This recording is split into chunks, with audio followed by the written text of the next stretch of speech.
says, and I would do it again. I would say it again. And I'm just like, okay, this is going well.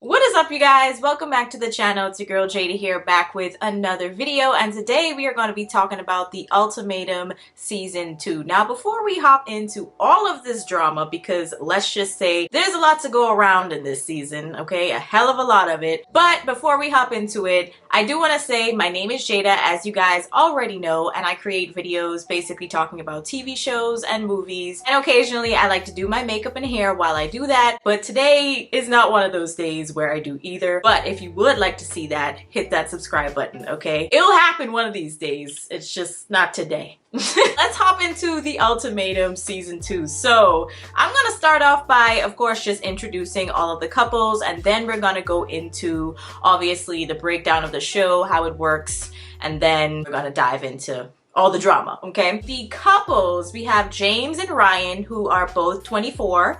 Then we have Brian and Lisa. Brian is 29 and Lisa is 32. We have Alex and Kat. Alex is 32 and Kat is 28.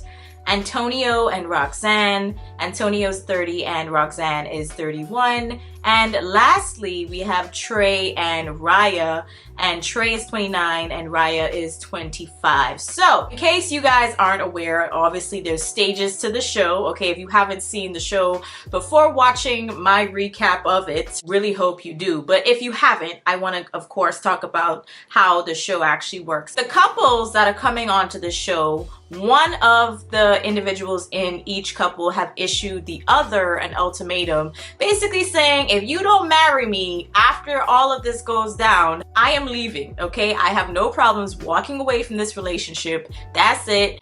I'm done, finito. They're coming here to see if they can reach a point where they can make this decision. So first off, we have the couples. They come in, they meet each other. Then of course they discuss their issues and what led them to the whole ultimatum, why they chose to do it, and all that good stuff. Then the couples officially break up and they become exes. And now those exes can date other exes on the show, and they basically try to find who they would want to go into a trial marriage with. And then they go into the trial marriage for about 3 weeks. They live together. They try to act like a full-blown married couple, but of course it's still awkward because technically you're still very much so attached to the person that you came there with. The original couples after these 3 weeks would then rematch with each other, and then those original couples would come back together and live with each other for 3 weeks. Then after those 3 weeks, they then decide if they want to get married or walk away completely. So now that we got that handled, let's talk about this craziness, okay? The couples come in, right?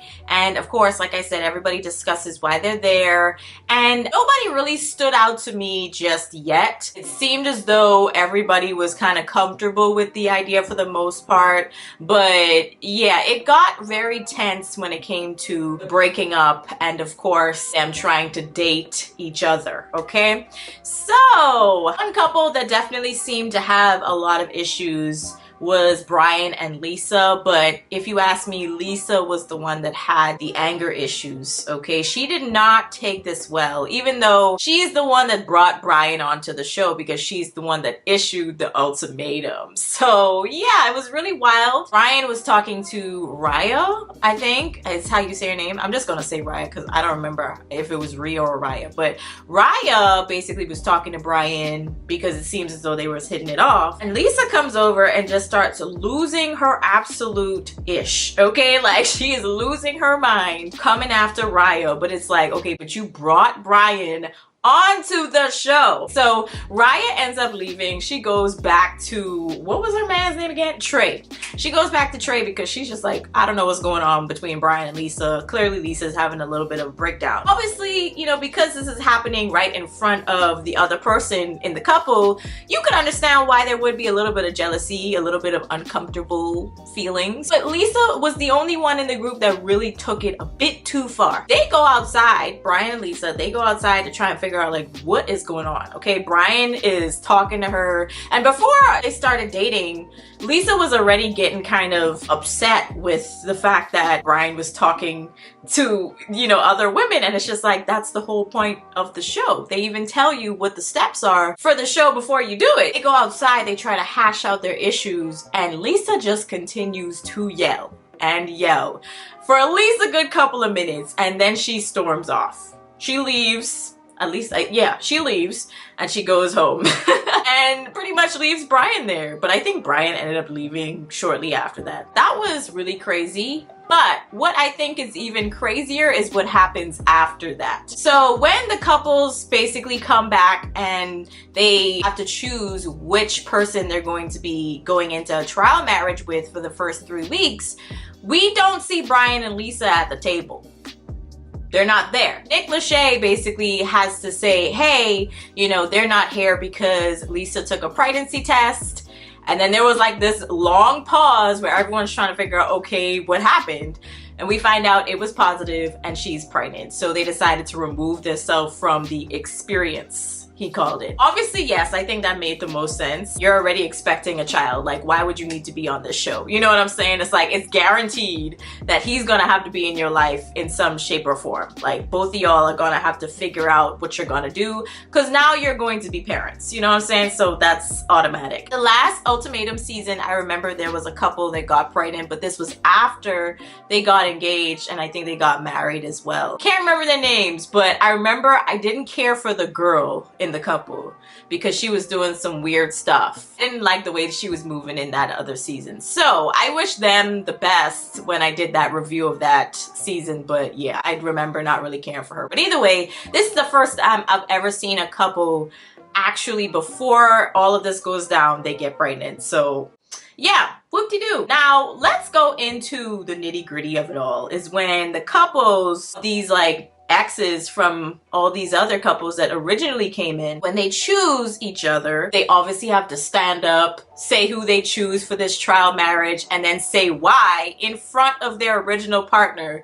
So obviously the original partner is going to feel a ways as to why you're connecting with somebody and it's not them. You know what I mean? It's just very, very weird. This whole show is weird as hell. Also, I do want to mention that I've only watched up until the point right before. It's like they cut it off right before they get into the proposals or not proposals. Okay, Netflix is doing that thing where they drop obviously a couple episodes at a time.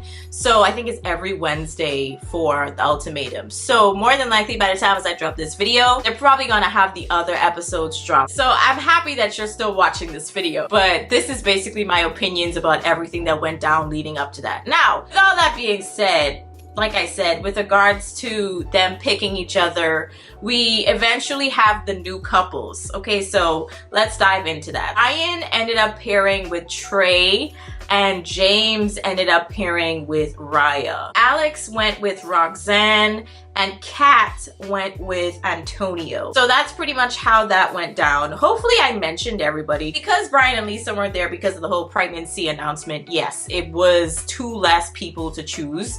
So that was very interesting. I think honestly if Raya had a little bit more time and Brian and Lisa, you know, obviously didn't have the pregnancy to deal with and they were still on the show, more than likely Raya was probably gonna pair with Brian. But let's dive into the trial marriage, okay? Because Lord knows this was crazy. Like I said, James ends up pairing with Raya. Now, when they were originally dating each other and getting to know each other, it seems as though they were bonding over past childhood traumas. It didn't seem like they were bonding because they actually genuinely liked each other or had an attraction to each other. It just purely seemed as though they were bonding over trauma. Now, both of them came from single parent households.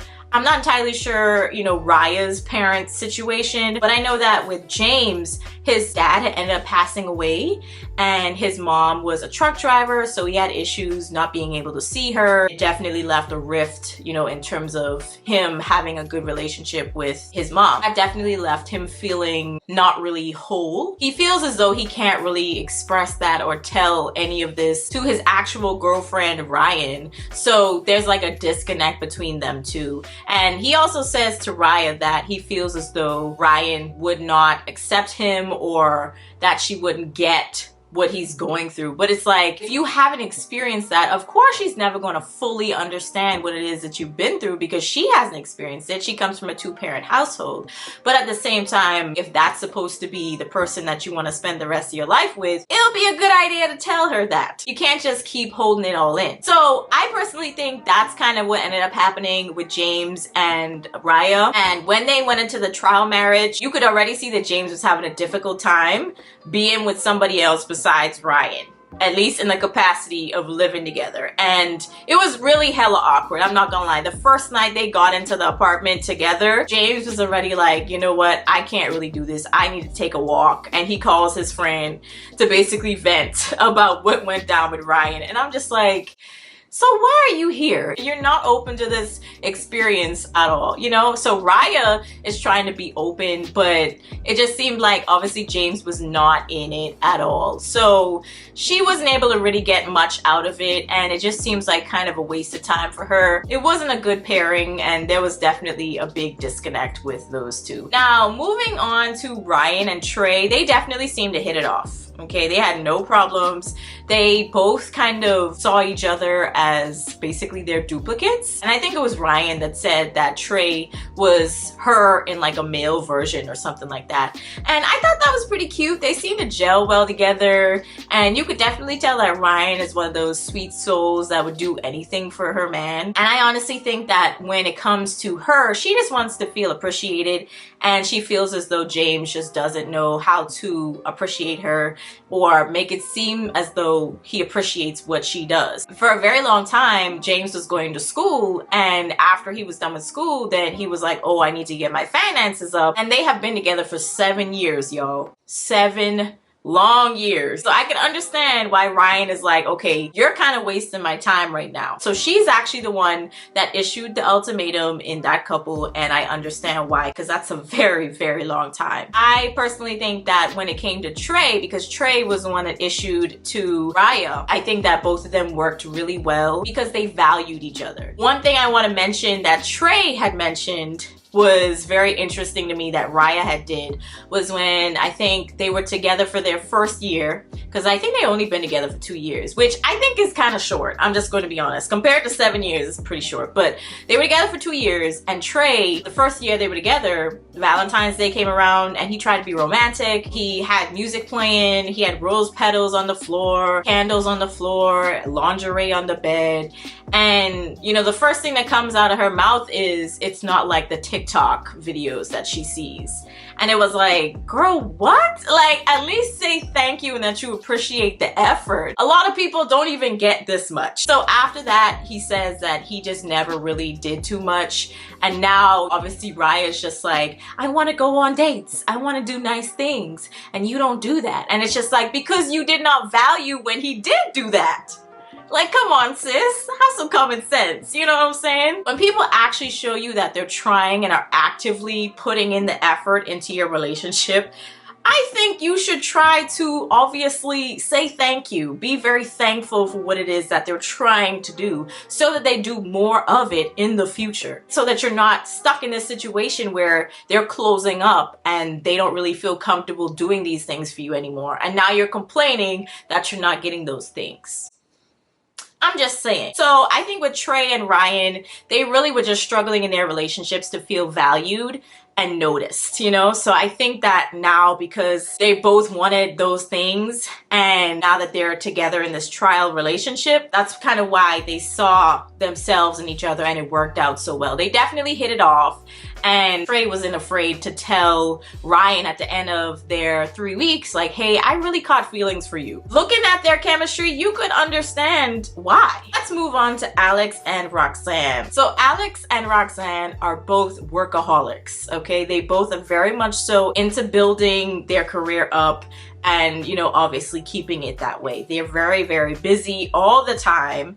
And I honestly think that when it comes to that, you definitely need someone who's going to force you to take a break. Because if you're both the same in that regard, it's not going to work. I think when you're both the same in terms of Trey and also Ryan, it works. But in terms of Alex and Roxanne, when it comes to their work, they need someone to pull them away and tell them like, hey, you need to take a minute, focus on something else, so that we could actually build a relationship outside of work. You know what I mean? I understood why that crashed and burned really quickly, and why Roxanne, I think, got really kind of bored before the whole thing went down, of course, with Alex basically saying to Antonio, I think you're Roxanne's whipping boy, and things like that. And I'm just like, I kind of agree low-key, but of course Antonio did not take that well. Now, what I find interesting, obviously, is when Alex went to meet Roxanne's parents. Roxanne, in the beginning, she was the one that came out and said like, hey, I don't really believe in marriage, okay? I don't see the point in it,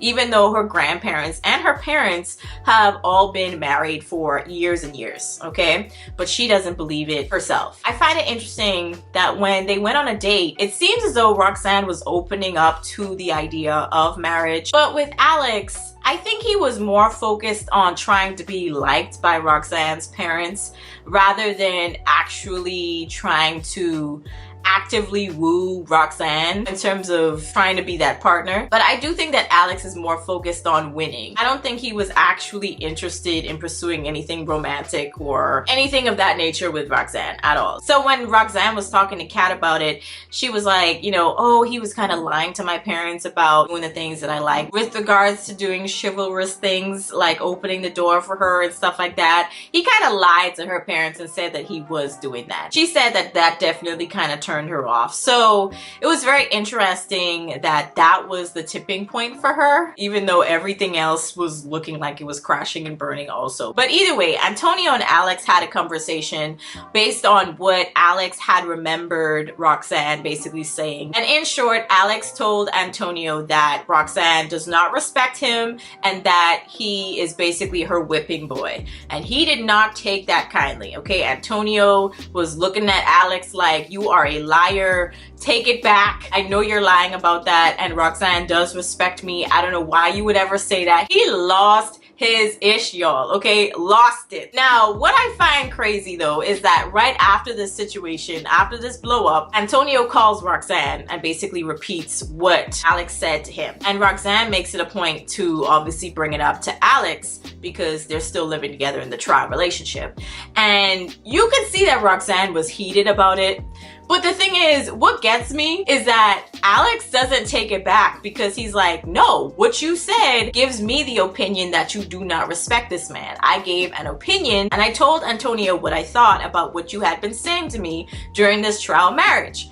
And I thought that was pretty fair, okay? Even though I wasn't a fan of Alex during the show, I think Alex is being fairly honest in his analysis because I do think that Roxanne and Antonio are kind of delusional, okay, in terms of that relationship actually working. You could definitely see that Roxanne is genuinely not going to change, and if she does, it's not going to be for Antonio. She's not going to change her mind about marriage. She's going to remain headstrong until she finds what she's looking for, more than likely in another man. Because she even said to the other guys that she was dating before she ended up matching with Alex, she said that I'm waiting for Antonio to become ambitious and to basically do things without me having to tell him. And I'm like, girl, you're gonna be waiting forever, okay? If this man is not ambitious on his own, it's not gonna happen. If you do things for somebody else and not yourself first, it's not gonna work out. And Roxanne got into a fight with Alex about what he said to Antonio. I just thought it was really hilarious because she basically admitted to saying what Alex had said to Antonio. She really said, I told you those things in confidence. You're taking what I said in confidence and bringing it back to Antonio.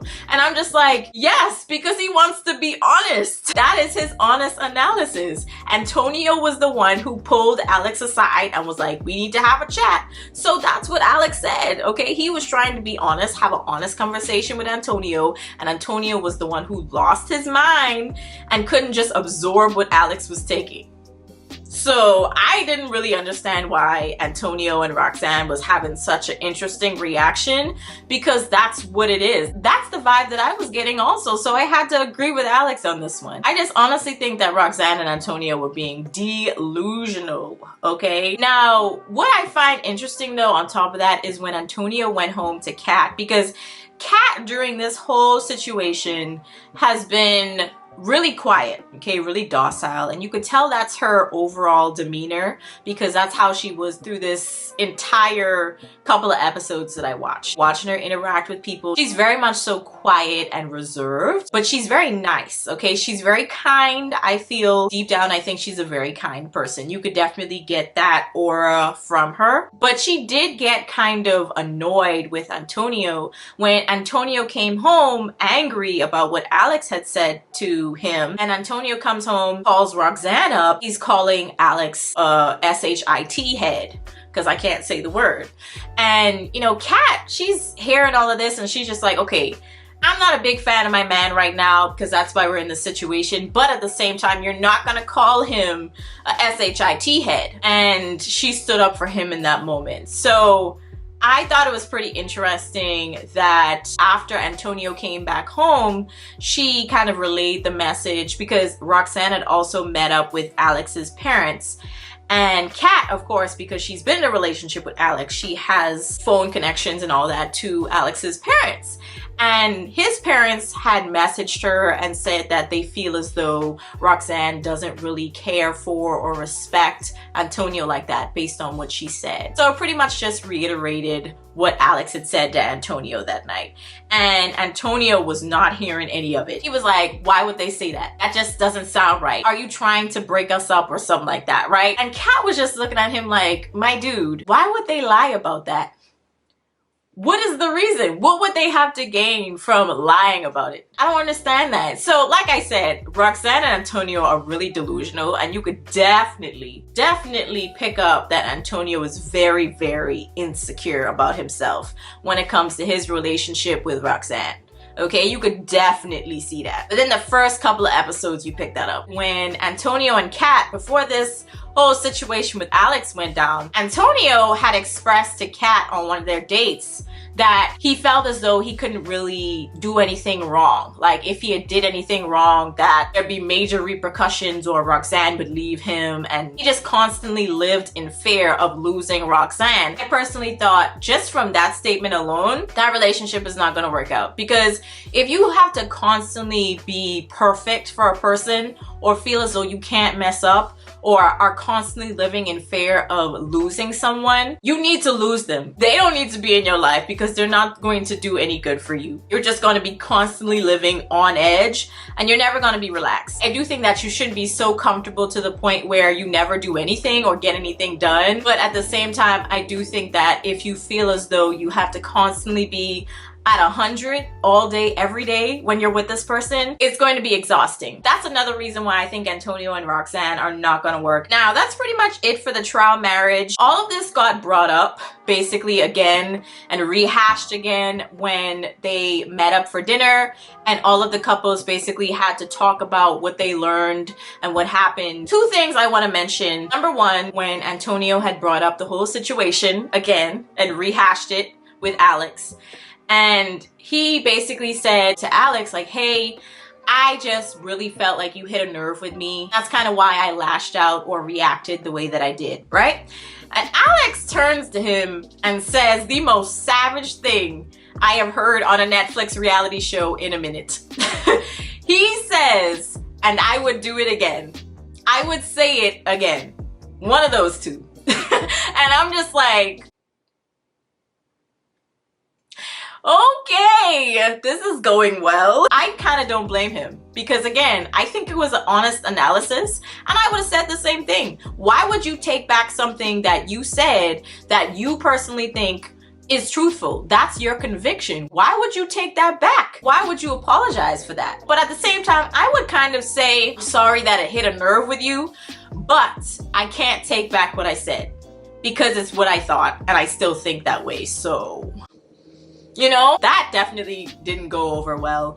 And Roxanne, you could tell, definitely didn't take that well either by her facial expressions. But we're gonna move on to the second thing that I would like to talk about really quickly. Through this whole dinner, Trey and Ryan were like into each other, okay? Like they were gushing over each other, okay? They had nothing but nice things to say about their time together. And you could definitely tell that Raya and James were not having a good time. They were clearly very uncomfortable. I I think Raya was definitely a little bit more jealous in that moment because her trial marriage with James didn't really go well. So she definitely felt as though she didn't really get what she deserved. So watching Trey basically gush about his experience with Ryan going so well, and then at the end coming out and saying, I just want to tell you straight up, Raya, that I caught feelings for Ryan.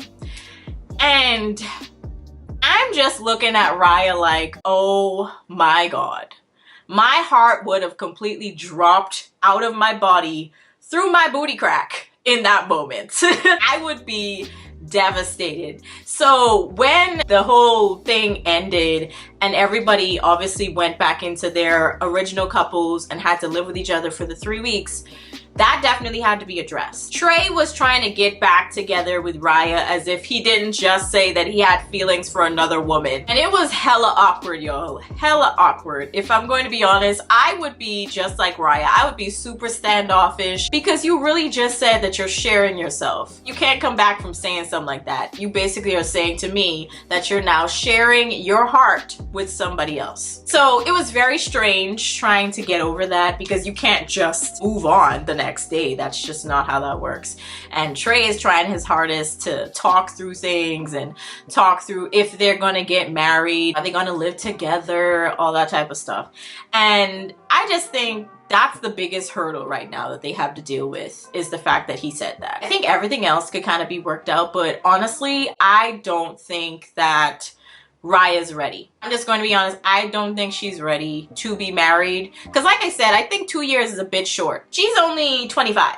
Okay, so in her mind, she's thinking she has a lot more time to really think about it. But with Trey being 29, almost 30, he's ready to settle down. So I just personally think that this might not work out the way that Trey is thinking. And then also, of course, being able to live together, because I don't think they actually live in the same state. It's very interesting trying to figure out what's going to happen. It seems as though Alex and Kat are probably not going to work out either. I think Kat is probably going to stick around for a little while longer until she probably realizes for herself that this is kind of a waste of time. Okay, I do think she's a little bit too timid in saying what it is that she wants and making it very clear that she is going to leave if Alex doesn't propose. With Roxanne and Antonio, I already said enough. Okay, I'm not gonna rehash that. But I think that it's very interesting when it comes to the last couple with James and Ryan. James finally decided to open up to Ryan about feeling as though he wasn't really in a place to share things with her. So he got over that. He was able to open up to her. But yeah, I just don't know. I really don't know. He says to Ryan that he always envisioned Ryan as his wife. He never really had an issue envisioning that, but he always felt as though he had to do this and do that and have this done and be able to, you know, be in a place where Ryan could gush over him to her friends and stuff like that. And I'm just like, okay, that's unnecessary. Ryan has said to him on so many occasions in so many different ways throughout this experience. And based on what she said, even before the experience, she has explicitly expressed to him that that is unnecessary for her. She just wants to know that you appreciate her and that you actually are willing to spend the rest of your life with her. So yeah, I'm not entirely sure. It could go either way with those two, but I think honestly, if any of the other couples get engaged, it's going to be a bad idea. I'm just saying, I just honestly think it's going to be a bad idea. We haven't checked in with Brian and Lisa since the whole pregnancy thing, so I'm hoping in the next couple of episodes that get dropped that we see what's going on. But until then, that is all I have to talk about with regards to the Ultimatum Season 2. Y'all let me know your thoughts on all of this down below. I will definitely try to come back and do a part 2 when they drop all the other episodes, and more than likely the reunion as well. I hope they filmed a reunion because I want to see, you know, I want to see what everybody has to say, okay? And then we're going to talk about it on here. But let me know your thoughts down below. I'll catch you guys in the next one. Peace.